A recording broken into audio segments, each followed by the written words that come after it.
All right, I'm moderately tired, and frankly, this is going to be a little bit of a scuffed look for me, but it doesn't really matter. We've got a new banner up. It's called Forces of Will. Honestly, if this somehow isn't the Fallen banner, I really don't know what to think at that rate. I would assume this still is. My question is if they're actually going to follow through with the whole Fallen Sonya whole debacle, or like something like Fallen King Crom at that rate. So I don't know, we'll just go and see. I kind of want to see if I can make this also a little bit of a quick one. So if I can, then that'd be great. Okay. Nothing new to say? Okay. Oh, fuck. I'm Dimitri Alexandra Blathid. Everything has been taken from me. Oh, shit. Oh my god. That's... Don't struggle. So that's why Legendary Dimitri isn't that bad, because I wanted to do that. Wow. I didn't expect that. Naga. That damned dragon has no right meddling with my heart. A Fallen Morgan. I know some people have tried to do some stuff with this before. Mostly just like fan on that stuff, but... Okay, sure. Cool, I guess, yeah. Interesting. You see fit.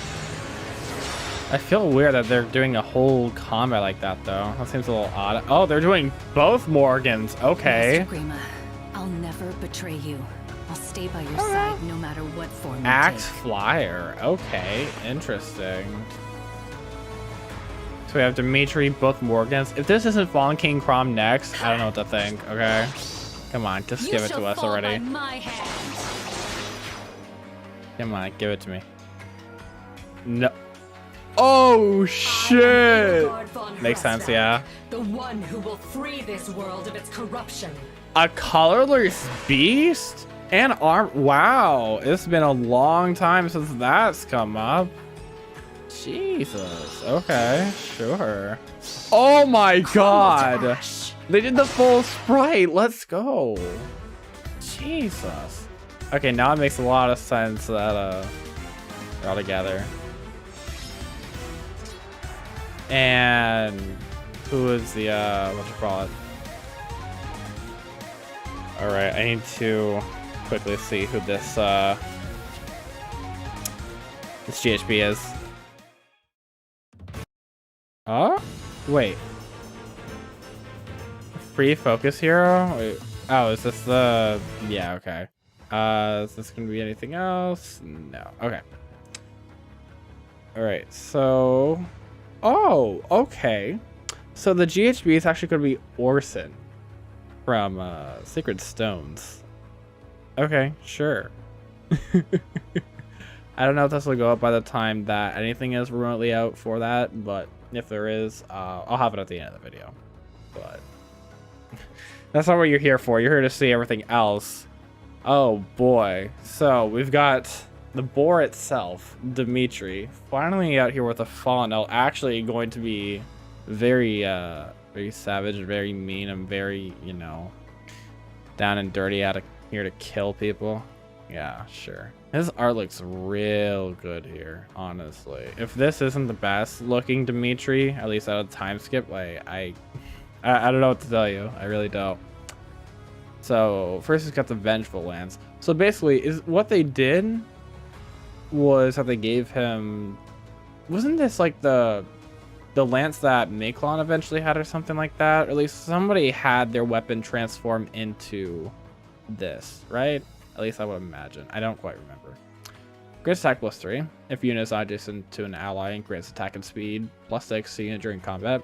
And also if units attack is higher than a foe's defense during combat and unit cannot make a follow-up attack, he'll do 50% amount of damage of unit's attack minus foe's defense. Okay. But it's betting on him not making a follow-up attack? Huh. That's weird because, I mean, well, he's going to be super speedy. And maybe if I'm missing something in Murderous Line, I'll read it after. But, huh. I guess maybe it's just a discrepancy in case there's some weird stuff like hey, I'm just going to prevent your follow-up attack, which is probably going to be the case. Is what that is accounting for, which doesn't seem awful, but it seems very tame. I don't know, maybe I'm missing something here, because it's like 50% of Dimitri's attack minus the foe's defense. So if there's a high difference there, you just have that and just deal some extra damage. That feels a little weird to me, honestly. I don't know, I'm not too sure how I feel about that. At least he has a little bit of something that I could fall back on. It basically has attack speed solo 3. His weapon, if anything, which shouldn't be bad. I mean, you've then got attack speed solo 4. So there you go. Plus 13 attack and speed just as is. And he's out here back again with Odd Tempest. So there you go. Glimmer and Murderous Lion enables cancel remainder 1. Okay. If unit is not adjacent to an ally, and flex speed and defense -3 on foe during combat, and foe cannot counterattack. So it's like a special near trace, but it just makes it so that his foe can't follow up attack, given that the condition is solo.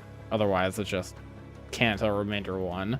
That's gonna be really nice. I feel like when it comes to a lot of these units now that are using a lot of movement stuff, like these Tempest skills or whatever else that might be giving them some extra movement, it feels really good to be able to subjugate that with a little bit of extra movement afterwards, at least having Kanto.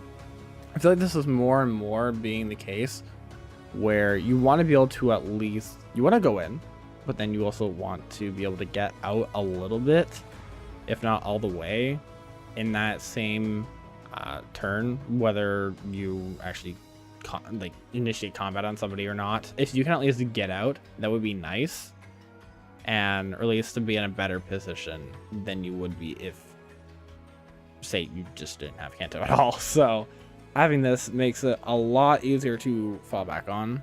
And I mean, just imagine it. He just initiates on an odd number turn, just uses 3 spaces to go forward, and then he'll at the very least have one space to just move around to just get out of whatever sticky situation he could be in.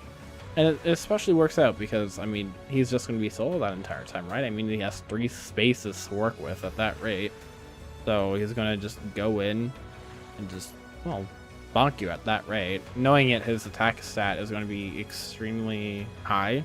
I would imagine, especially for the Fallen banners, they like to do a lot of weird stuff with just making the bars just very set high at this rate. So I wouldn't be surprised if he sets some sort of new cap. I expect him to be, I want to say, if he has 42 minimum, I'm going to be okay with that. I want to see if they want to edge out a little bit more here. I'm just very curious to see what the rest of his stats will look like.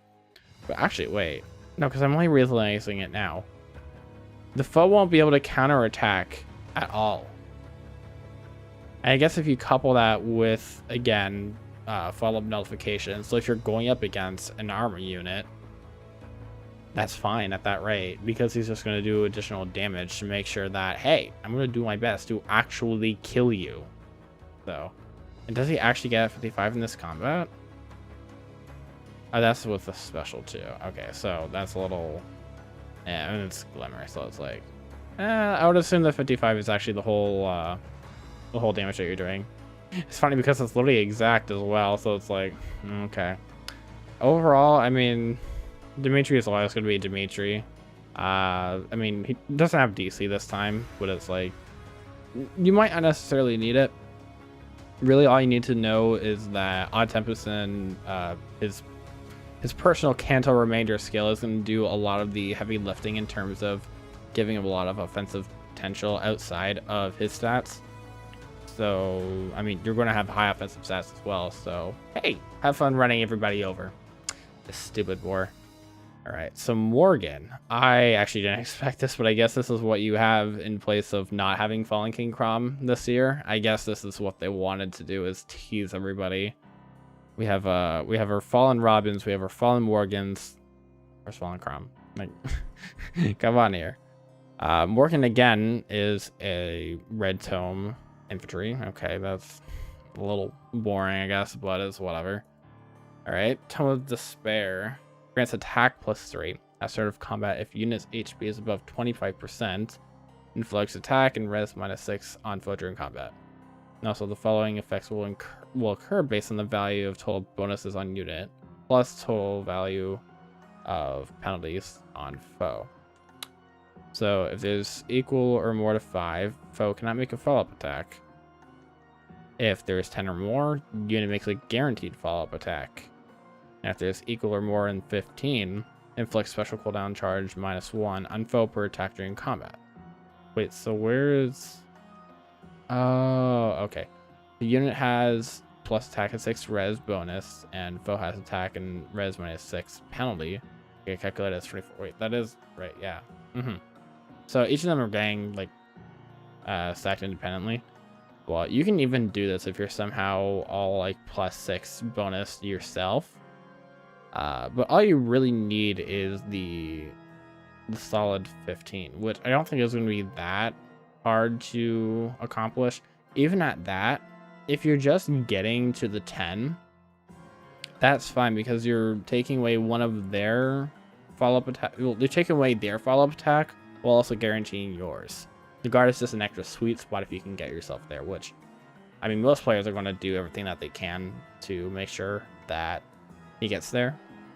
So that's not awful. I do find a little weird because I was looking at the combat and it's just like, I want to see that again because, okay, so I find it a little weird that they're matching him up like this, but I guess it really makes me wonder how high his attack really is. I mean, he has +7 attack on him already from like in combat. Wait, so then wait, that's however much, right? That's 6. So then what's doing that then? Okay, attack res menace. I'm gonna read this first actually. At start of turn, it inflicts attack and res -6 on nearest foes within 4 spaces through their next actions and grants attack and res +6 unit for 1 turn. Yeah, that isn't bad actually. That kind of works. At this rate, wait, this is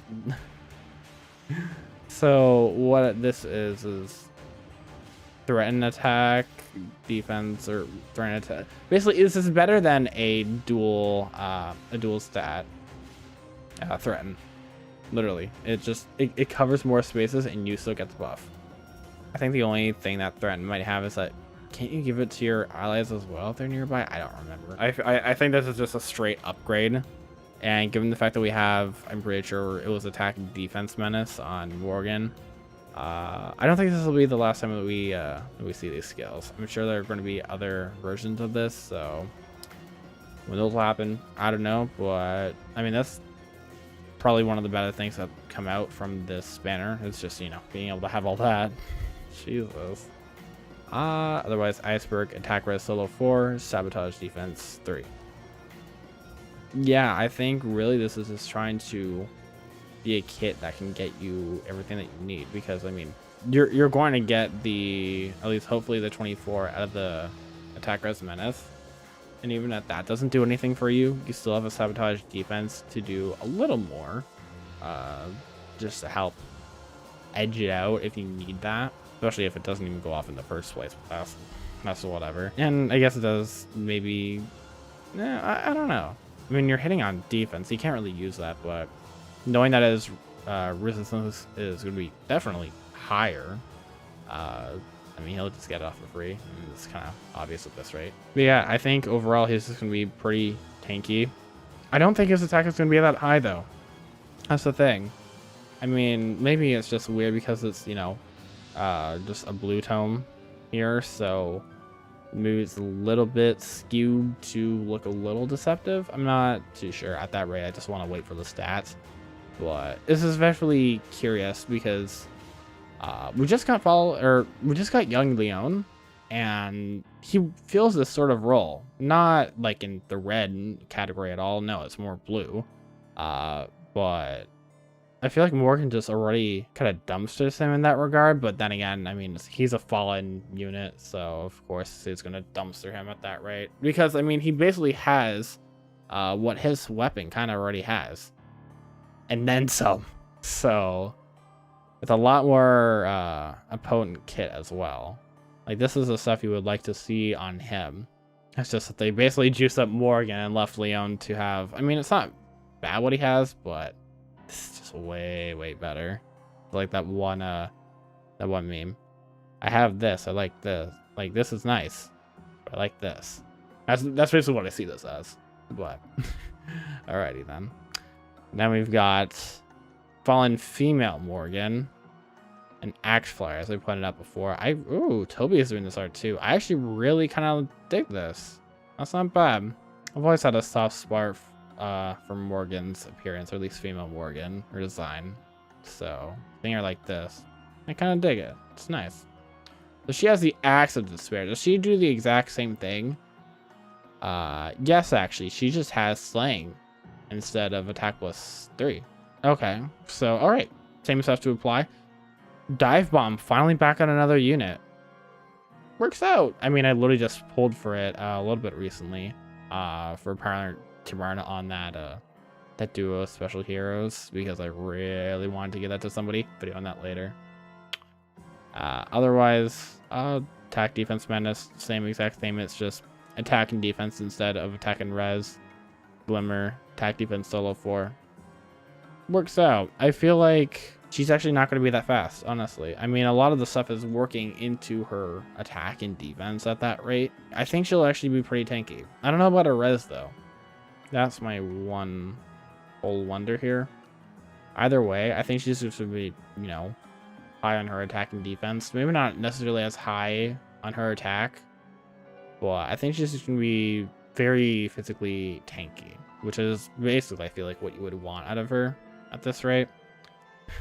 I mean, again, it's up to them having more stuff like this, where it's like she's only just doubling them and it's just doing a full combat, which I find really bizarre, but it's really it's whatever. But maybe this actually kind of works out because, I mean, she's an axe flyer and that's pretty not saturated at that rate. So I don't know. I'm curious to see how things will work out. I'm curious about her stat line. If she's got a good amount of attack, defense, and res all together, I should be quite content with that. Because her speed's obviously going to be her dump stat. This is kind of how it is for this sort of stuff. She already looks like one of these like wyverns. It's just, you know, juiced up because of Axe of Despair. That's just kind of just how things are. Especially because, I mean, it's all based on an HP condition. And being at equal or above 25% is not hard at all, let's be honest. I've played around with the sort of HP threshold already, or at least somebody with these effects, or at least based on that health threshold. So, trust me, you'll be fine most of the time. Just don't do anything stupid. That's it. Lastly, I genuinely did not know if they were ever going to make another Armored Beast. Colorless at that too. It's just like they really wanted to bring out I guess I can just say Mufasa at that, right? I didn't think that they would bring out that class type again, or at least an Armored Beast as is. So seeing this for Edelgard is definitely a surprise. I can definitely see a lot of people going for her here just for the sake of that.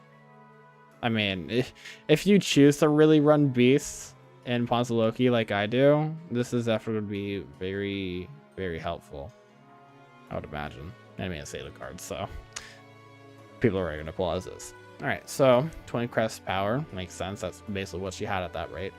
Slang at start of combat, above 25% HP, inflicts attack and defense -6 on foe during combat. And foe and unit both cannot make a follow-up attack. Okay. If unit initiates combat while transformed, grants another action to unit after combat. Oh my god. Let's return, obviously. At start of turn, if unit is adjacent to only beast. Oh yeah, that's transformation. Okay. I mean, that's a pretty solid weapon, honestly. I do find it really, that's really weird. you're nullifying both your own follow-up attack, but you're also nullifying the foes. Like you're trying to ego the one hit for one hit. I get it. Edelgard. All right, sure. Bonfire. Attack defense ideal 4. At start of combat, if you at full health or if there's a bonus active on you, you get attack and defense +7 to unit during combat, and then you get an additional +2 as well, because why not? And that'll be fine because that should be active, because Armored Stride actually just gives it to you for free at that rate, literally. Because it does technically apply itself as a bonus, I'm pretty sure. It just gives you the extra movement, right? And that is an actual bonus. They've clarified that however many times. So yeah, no, she should usually be just getting that for free. The only time that she won't get that is, well, if she's next to somebody, which shame on you. Like the only time where that might be okay is if she's next to, you know, beast and dragon unit so that she can actually transform. That would be the ideal situation. Otherwise, I mean, you know, just have her out solo, make sure that she's transformed so that she can have her just encounter and, you know, just have a wreck face. Armored Wall, though, what does this do? At start of combat, if she's above or equal to 25% HP, grants special cooldown charge +1 to unit, inflicts special cooldown minus charge on foe per attack during combat, and restores 7 HP to unit after combat. So this is literally just special fighter with an HP condition that's a lot more lenient, but then also gives her a little bit of self-sustain. Okay, oh, there's another bit too. During unit's first combat in player phase or enemy phase at start of combat, if she's equal or above to 25% HP, while transformed, reduces damage from proposed first attack by 40%. Okay, you know that now that our wall name makes sense. Okay, this is, oh my god, this is going to be ridiculous. So basically, even if she's going to only take if she's only going to do one hit herself, she's going to do her best to hit it that well. And I mean, she's going to be able to, depending on if she initiated, she'll be able to attack again. So that's basically your double there. But at that rate, if you're not running null follow-up, you're only getting in one hit, and that one hit is going to be knocked down by 40%. So, and not only that, but you're also going to get some HP healed from that one hit either way. And then you're also going to get screwed over by Special Fighter. All in all, it's a lot into her attack and defense. Probably some more into her res as well. I mean, given the fact that she is literally a disencounter unit with it built into her weapon. Because, hey, Armored Beast, think that you do that one again, huh?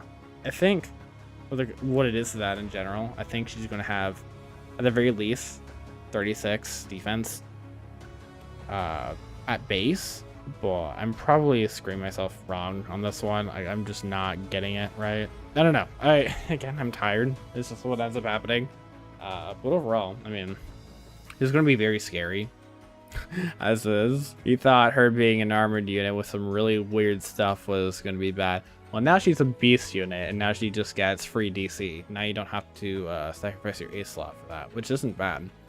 Not only that, but she also has another preferred B slot, just doing more armor shenanigans and all that, just without all the extra movement. But this time it's just making sure that, well, all in all, her whole shtick is that you're basically not going to kill her unless you have like no follow-up and possibly a an armor effective weapon. We'll see. All you need to know is that null follow-up is basically going to be your best friend here, I would imagine. This is going to sound really dumb, because I'm pretty sure she can get wind sweep. I'm pretty sure you can just do something funny here, where you just make it so that the foe just wouldn't be able to counterattack at all, which would be kind of funny.